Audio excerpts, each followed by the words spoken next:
Hello, today we will talk about the deep science in ancient Indian philosophical thought. This is my 8th book and it has been published in December 2025. I have always been intrigued by the deep science embedded in ancient Indian philosophical thought, whether it is Patanjali Yoga Sutras, Gita, Sankhya philosophy, Upanishads, etc. All of them contain some gems of fundamental science if we study them deeply and read between the lines. Too often the ancient Indian scriptures were interpreted as simply a treatise on how to live properly, but I feel the authors of these documents were great scientists or could have even come from other planets. And with time the deep science was lost or misinterpreted, and a lot of sutras or shlokas were omitted since the subsequent commentators did not understand the science. This book is my small attempt to address this issue. The starting point has been Patanjali Yoga Sutras or PYS. I believe it is one of the most scientific ancient texts and probably the distillation of all the knowledge about mind, space and time that existed at that time. The science embedded in PYS is remarkable and most of the material described in the book constantly alludes to it. One can ask a question: why are we interested in finding science in ancient scriptures?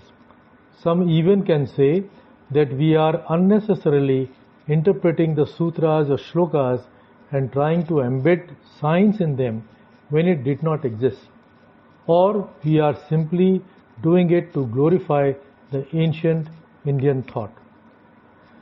I feel that the natural course of evolution of human life forms and beings is galactic travel.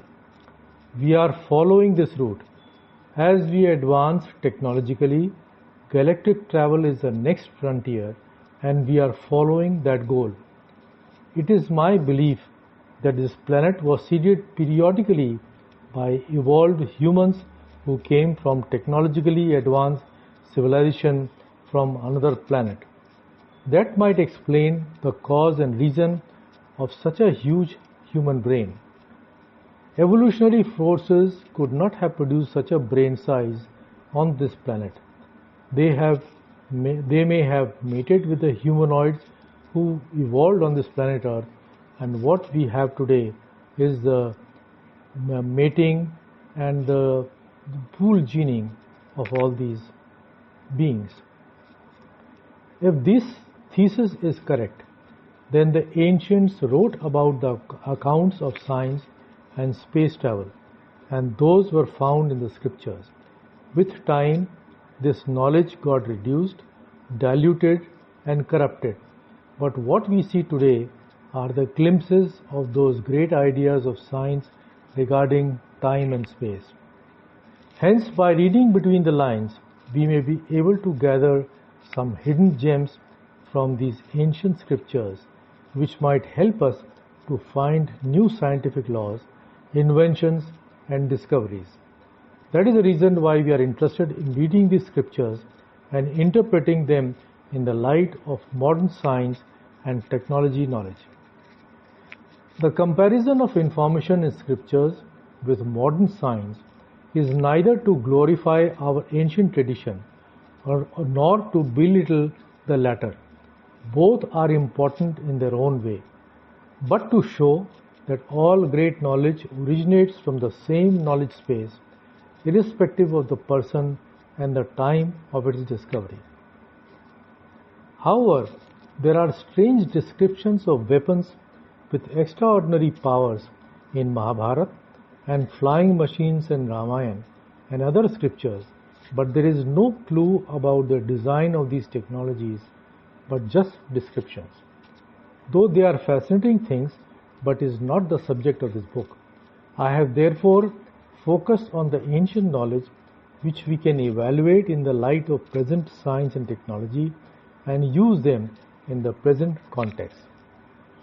My desire to present this line of thinking evolved slowly and over time.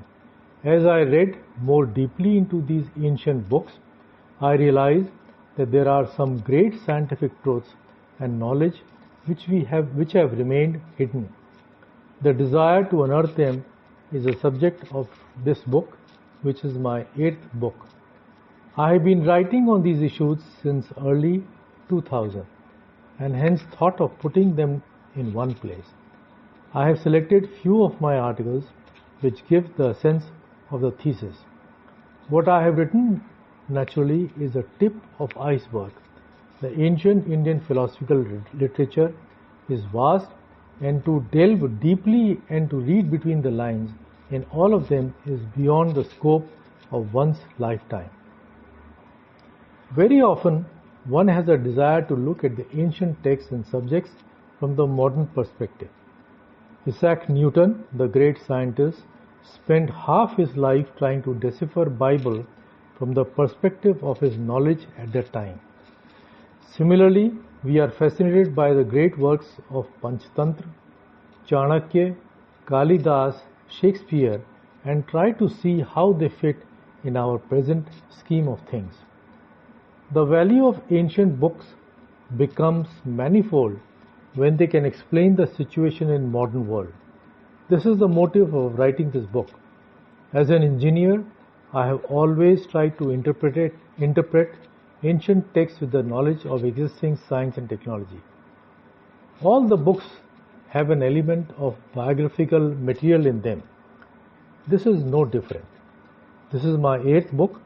I have written about the issues of spirituality and technology in many articles and books, and at the age of 75 years, I have felt that and I have also felt to reflect on my life and to tell the readers what made me write this book.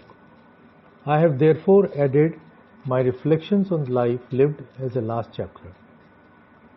All the articles presented in this book have helped me into a new line of thinking and mantra, which I call as a spirituality plus technology is equal to sustainability and happiness. I feel this provides a new paradigm of development, not only for India, but for the whole world. And I hope interested readers may be inspired to undertake their own study of ancient texts in the light of framework outlined in this book. So what is the structure of the book? This is an e-book and is divided into 2 sections. The first is the theme section, where deep science in Patanjali Yoga Sutras or PYS are analyzed in part 1. Patanjali always talked about mind and thoughts, but did not talk about the origin of thought. So in part 2, the deals with the nature of thought, its production, transmission, and interaction with matter. We also get the glimpses of these ideas in PYS, and they are alluded at appropriate places. The whole basis of Indian philosophy is to remove pain, which is achieved by moksha or liberation from the cycle of birth and death.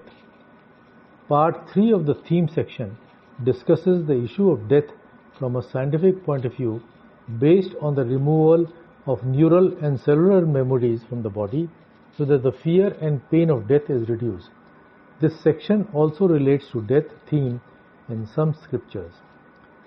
In all Indian philosophical books, there are always detailed descriptions of how to live a good life for ultimate liberation. Section 4 of the theme describes one such paradigm of living and development based on the modern science and technology and how it relates to the ideas found in different scriptures. There are overlaps in the subject matter of theme articles since they were written as standalone and in-depth articles. I have left them as they are since each theme is self-contained. The second general section contains essays which are also standalone and complement the articles in the theme section. These articles point out certain aspects not covered in the theme section. and they are arranged in chronological order of theme articles as they are indicated in parentheses or commas. The last essay is my reflection on the life lived till now. All articles both in the theme section and in general section can be accessed by clicking their URLs links given in the content section. Since this is an ebook, hence the references can be accessed by clicking the appropriate links in the body of the articles and essays.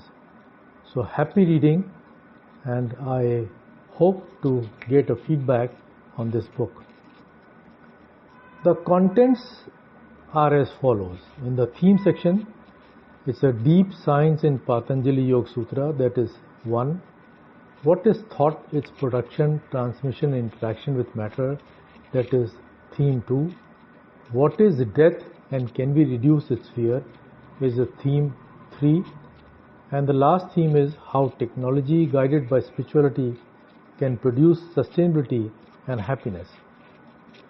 And in the general section, the articles are: number 1, how ancients knew about time; number 2, spiritual nature of discovery; number 3, what is consciousness; number 4, genesis of fear; number 5, how universe came into being or nature of form; number 6, why life and its purpose; number 7, science of pranayam; number 8, how sinuses may help in humming; and number 9, lessons from India's spiritual tradition.